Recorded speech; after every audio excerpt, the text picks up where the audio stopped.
नमस्कार दोस्तों, कैसे हैं आप सभी? मैं एकदम से डिप्रेशन में चली गई थी ज्ञान में। कहते हैं कि ज्ञान में जुड़े लोग बहुत बड़े-बड़े बीमारियों से ठीक हो गए हैं। बहुत जिनके घरों में लड़ाई-झगड़े थे वो ठीक हो गए हैं, उनके घर सुख शांति से भर गए हैं। और ये लोग ये भी दावा करते हैं कि बहुत जिनकी 10-15 सालों से दवाइयाँ चल रही थी किसी किडनी को लेके, शुगर को लेके या फिर थायराइड को लेके या फिर कोई ऐसी गंभीर बीमारी थी जो जो बहुत ज़्यादा पैसे लगने के बाद भी ठीक नहीं हो रही थी, वो भी मेडिटेशन के माध्यम से ठीक हो गई है, यहाँ जुड़ने के माध्यम से। बहुत से लोग दावा करते हैं उनकी नौकरी लग गई, उनका बच्चा पास हो गया, उनका ये हो गया, बहुत सी ऐसे उदाहरण देखने को मिलते हैं। तो इन सारी चीज़ों को मैं मानती हूँ और मैं बताती भी हूँ कि ये सब चीज़ें पॉसिबल हैं और अकेले यही ऑर्गेनाइजेशन नहीं है जहाँ परिवार जुड़ के हैप्पी फैमिली बने हैं। ऐसी आप दुनिया की जो भी स्पिरिचुअल होती हैं, जो मेडिटेशन सिखाती हैं, जो गुरु संत होते हैं, जो ज्ञान सिखाते हैं, जो भागवत कराते हैं, जो रामायण, वेद पुराण पढ़ाते हैं, जो शिव पुराण के ऐसे बहुत सारे गुरु संत जो टीवी में बैठ के अपना स्पीच देते हैं, के पास भी लाखों फॉलोअर्स हैं और हज़ारों एक्सपीरियंस। ऐसी फैमिली है जो आपको यही सारे एक्सपीरियंस शेयर करते हुए मिल जाएगी। आप गूगल कर लीजिए, आप यूट्यूब पे देख लीजिए, आप किसी भी चीज़ पे नेट पे सर्च करके देख लीजिए कि इनसे जुड़ी हुई फैमिली के कुछ पॉजिटिव अनुभव शेयर कीजिए तो आपको पता चल जाएगा कि गुरुदेव से जब से वो जुड़े हैं उनकी हैप्पी फैमिली हो गई है, उनकी ये वाली बीमारी ठीक हो गई है, उनका ये सब ठीक हो गया है। और वो कहेंगे राधा स्वामी से हम जुड़े थे, हम रविंद्र जी से जुड़े थे, हम शंकराचार्य जी से जुड़े थे, हम सीहोर वाले महाराज जी से प्रदीप मिश्रा से जुड़े हैं। ऐसे ये बागेश्वर धाम से ऐसी मतलब ए टू जेड हम बता रहे हैं कि लोग उनसे जुड़ते हैं, उनका विश्वास बनता है तो वो कहते हैं उनकी हैप्पी फैमिली हो गई है। तो ये कोई बहुत बड़ी बात नहीं है, इन सब का कनेक्शन ईश्वर से ही है।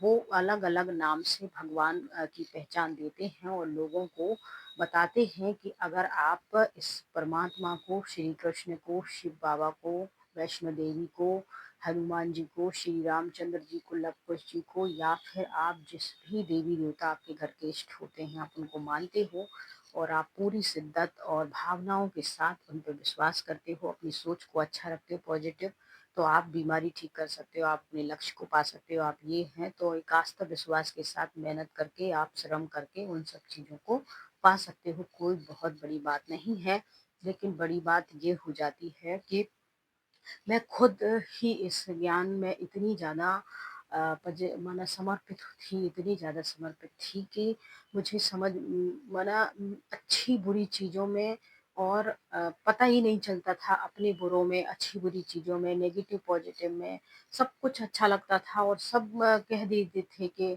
बस आत्मा हो तुम, परमात्मा को याद करो, परम धाम जाना है। इतना माना लिमिट सीमित सा हो गया था, दुनियादारी से कोई मतलब नहीं है, कोई मर रहा है, कोई जी रहा है, कोई लेना-देना नहीं, इतनी संवेदनहीन स्थिति बन गई थी।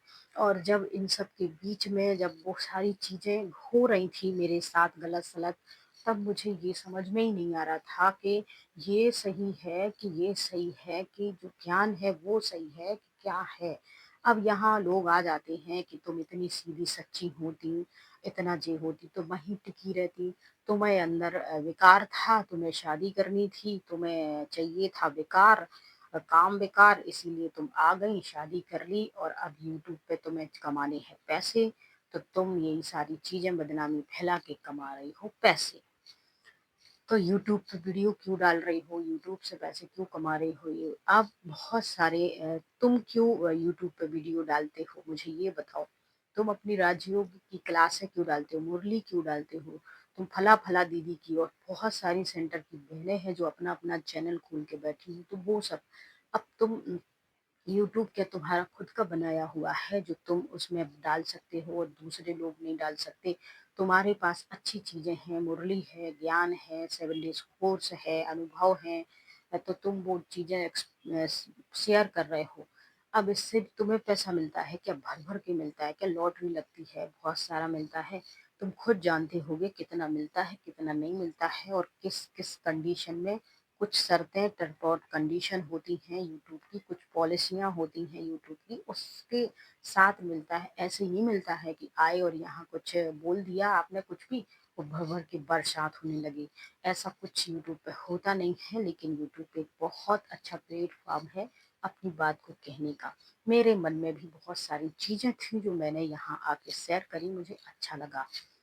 तो अब तुम्हारी मर्ज़ी है, जैसे मेरे पास एक्सपीरियंस था जो कुछ तो लोगों के साथ शेयर कर दिया, तुम्हारे पास भी एक्सपीरियंस है, तुम भी एक फ्री इंसान हो, तुम चाहो तो अपने आप को अच्छी पॉइंट कमेंट देकर अपने आप को अच्छा प्रेज़ेंट कर सकते हो।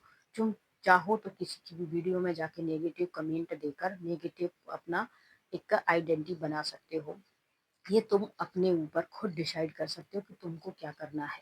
तुम हेटर भी बन सकते हो, तुम एक श्रोता भी बन सकते हो कि भई अच्छा लगता है कोई बातें इनकी तो हम जुड़ जाते हैं, सुन लेते हैं। हम ऐसे कोई फॉलोअर्स थोड़ी हैं। बहुत से भाई-बहन भी कमेंट करते हैं कि हमको तुम्हारे साथ क्या हुआ, क्या नहीं हुआ, उससे कोई लेना-देना नहीं। संस्था में क्या 7 डेज़ कोर्स है, क्या मेडिटेशन, क्या योगा है, उससे हमें कोई लेने-देना नहीं। लेकिन तुम्हारी कुछ एक बातें हैं जो हमें अच्छी लगती हैं, इसलिए हम सुनते हैं। तो ऐसे बहुत सारे भाई-बहन हैं। अब खान सर हैं, खान सर तो पढ़ाते हैं बच्चों के लिए, लेकिन उनको हर लेवल का, हर ऐज का व्यक्ति, हर धर्म का व्यक्ति सुनता है। क्यों? क्योंकि कुछ एक बातें उनकी होती हैं जो अच्छी होती हैं, सच्ची होती हैं, तो हर व्यक्ति सुनता है। तो इसी तरह है, तो आप भी सुनाते हो, ज्ञान की जिनको सुनना है वो सुन लेते हैं, जिनको कुछ टीका-टिप्पणी करना वो कर देते हैं, जिनको कोई सवाल रहता है वो उसके नीचे कर देते हैं। और जिनको कुछ उसमें से मन में कुछ विचार आ रहे हैं तो वो अपना एक वीडियो बना के डाल देते हैं, बातचीत कर लेते हैं, डिस्कशन कर लेते हैं लोग। उससे संबंधित किसी और के प्रश्न होते हैं तो वो भी कमेंट कर देते हैं। तो ये सब कुछ चलता रहता है। अब बेकार की बात रही तो अब किसी इंसान को आया कि चलो शादी कर लेते हैं, घर परिवार बना लेते हैं, एक पार्टनर बना लेते हैं, तो ये कोई गलत बात है क्या? अब तुमने तो कह दिया कि तुम्हारा शादी का मन हुआ, हमने शादी कर लिया, अपना परिवार बना लिया, तो हम बेकारी हो गए। और जो लोग शादी नहीं करते हैं और शादी वाले काम करते हैं, उनको तुम क्या नाम दोगे? हुँ? आप उनको क्या कहोगे? बहुत महान कहोगे क्या तुम उनको? गृहस्थी पति-पत्नी के बीच उनका रिश्ता जो होता है पति-पत्नी वाला, उन लोगों को तुम बेकारी कहते हो।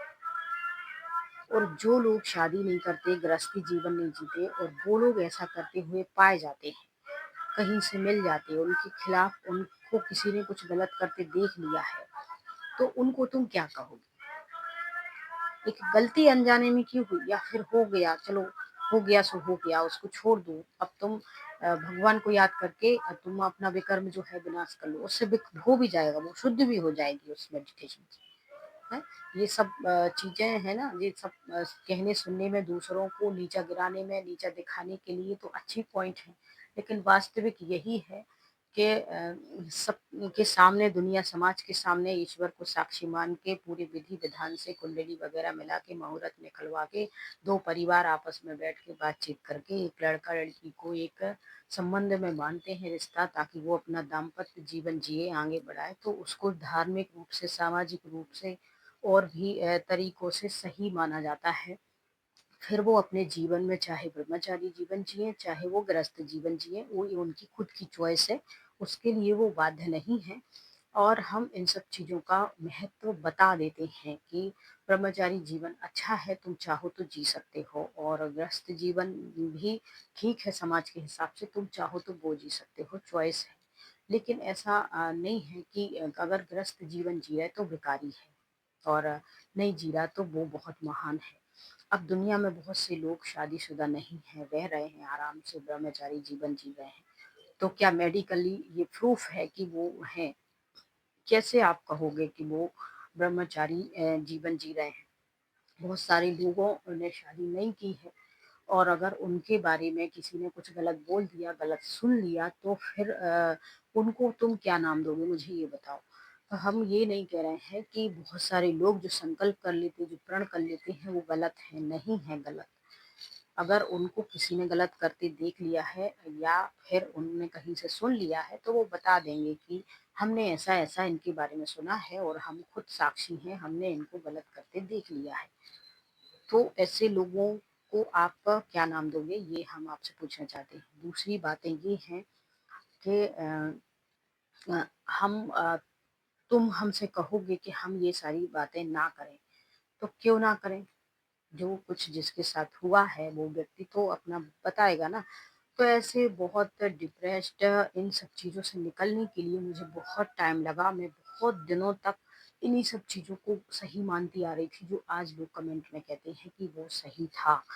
तुम्हारे साथ जो कुछ भी हुआ, लोग कहते हैं तुम्हारे साथ दीदी जी ने झगड़ा किया, दूसरी जगह चली जाती, तुम खुद गीता पाठशाला खोल के लेती, तुम कोई काम धंधा शुरू कर देती, तुम ये। तो हम एक महिला हैं और महिलाओं की क्या स्थिति है भारत में किसी से छुपी नहीं है। वो अपने घर में सुरक्षित नहीं है, वो बाहर सुरक्षित नहीं है, जॉब में नहीं है, वो पब्लिक प्लेस पे सुरक्षित नहीं है, कहीं नहीं है। और इस स्थिति में तुम कहते हो, और उधर भी ऐसे रूल थे कि भई एक माता, 2 बहनें, एक आध 2 कोई भाई, ऐसे करके 4-5 लोग रहेंगे, 2 कमरा लेंगे, 1 में भाई रहेगा, 1 में बहनें रहेंगी। ऐसे कुछ रूल थे जो मेरे सामने तो 10-12 साल की मैं खुद सेंटर पे रही, देखती रही, कुछ फॉलो नहीं हुए हैं। कुछ भी नहीं हुए हैं जिसको मैं बता सकूँ कि ये हो रहे थे और ये सब कुछ सच है, जो रूल बनाए गए हैं, कुछ भी फॉलो नहीं हुए हैं। यही सब चीज़ों में मैं फँस चुकी थी, परेशान हो चुकी थी। मैं सोच रही थी कि दीदी ने जो झूठ बोल के सेवा के नाम से, भगवान के यज्ञ के नाम से, घर बनाने के नाम से, सफल के नाम से जो पैसा हमारी फैमिली से ले लिया था, वही पैसा वो हमको लोगों की नज़रों में गिराने के लिए यूज़ कर रही हैं, वो हमारी ज़िंदगी बर्बाद करने के लिए यूज़ कर रही हैं, हमारे द्वारा लिया हुआ पैसा। और ये सब करने में उनको ज़रा भी शर्म नहीं, ज़रा भी हिचकिचाहट नहीं। तो तुम इनको नहीं कहोगे कि भगवान का डर इनको नहीं है क्या? ये आप दावा करती हैं कि 25 साल से मेडिटेशन कर रही हैं, करा रही हैं, ये देवी है। क्या इस देवी को इतना डर नहीं था कि ये एक लड़की की ज़िंदगी बर्बाद कर रही है? तुम कहते हो कि दीदी कैसी भी रहे, तो मैं भगवान तो ये नहीं देख सकती भगवान को कि हम भगवान को देखें, हम किसी दूसरे की लड़की की क्यों लाइफ बर्बाद करें? क्यों दूसरे सेंटरों पे चली जाती थी पैसा लेके, और क्यों कहती थी कि ये पैसा रख लो और इसकी मदद मत करना, इसको यहाँ रहने मत देना, इसको आसपास क्लास विलास खोल के मत देना, इसको मुरलियाँ मत देना, इसको लिटरेचर मत देना, इसको ये सब कुछ मेरे साथ उन्होंने किया है। और किया है तो मैं क्यों ना कहूँ, मैं तो कहूँगी ये सारी बातें। अब लगती है मिर्ची तो भले लगे, हम उसमें क्या कर सकते हैं भाई। ये सब सोच सोच के ना मैं बहुत डिप्रेस्ड हो गई थी। मैं क्या करूँ क्या ना करूँ। उसके बाद भी मैं बाबा का बाबा मेरा, मैं बाबा का बाबा मेरा, बहुत एकदम दिमाग की नसें फटने वाली थी। हालांकि धीरे धीरे धीरे धीरे करके निकाला, अपनी भक्ति में आए, मंदिर गए, शिव की आराधना की, लोगों से मिले, अपना कुछ काम शुरू किया। और फिर मुझे मिला यूट्यूब का साथ, जिसको मैंने शुरू किया। मैं यूट्यूब पे कम से कम 6-7 सालों से काम कर रही हूँ। और कभी मैंने काम करा, कभी छोड़ दिया, फिर कभी शुरू किया, क्योंकि मुझे नहीं पता थी स्ट्रेटजी कि कैसे वीडियो बनानी है, कैसे उसको सेट करनी, क्या एडिटिंग करनी, क्या करना है, कुछ भी नहीं पता था। तो 2-4 करी, फिर 6 महीने के लिए छोड़ दिया, फिर 2-4 करी, फिर 6 महीने के लिए। लेकिन फिर धीरे धीरे मैंने जब अपना एक्सपीरियंस शुरू किया, थोड़ी सी ले आई वीडियो में, लोगों ने इंटरेस्ट दिखाना शुरू किया, तो धीरे धीरे जो मेरा कॉन्फिडेंस था, जो मेरा मोटिवेट, मैं खुद को जो उत्साहित करती रही, वो आप लोगों की वजह से। और सब आज देखिए, सब कुछ बहुत अच्छे से होता है। और मैं अपनी बात को बहुत अच्छे क्लियरली आप लोगों तक पहुंचा पाती हूँ, समझा पाती हूँ। और आप लोगों के जो नीचे कमेंट रहते हैं, मैं उनका परफेक्ट तरीके से रिप्लाई देना सीख रही हूँ। और मैं कुछ हद तक तो दे देती हूँ, कुछ हद तक नहीं दे पाती हूँ। तो धीरे-धीरे चल रहा है, और आगे जाके मुझे लगता है कि मैं आप लोगों के सवाल के अच्छे जवाब दे पाऊँगी आगे जाके। तो इस कहानी में फिलहाल इतना ही। आप लोग स्वस्थ रहिए, मस्त रहिए। जय हिंद, जय भारत। राधे, राधे।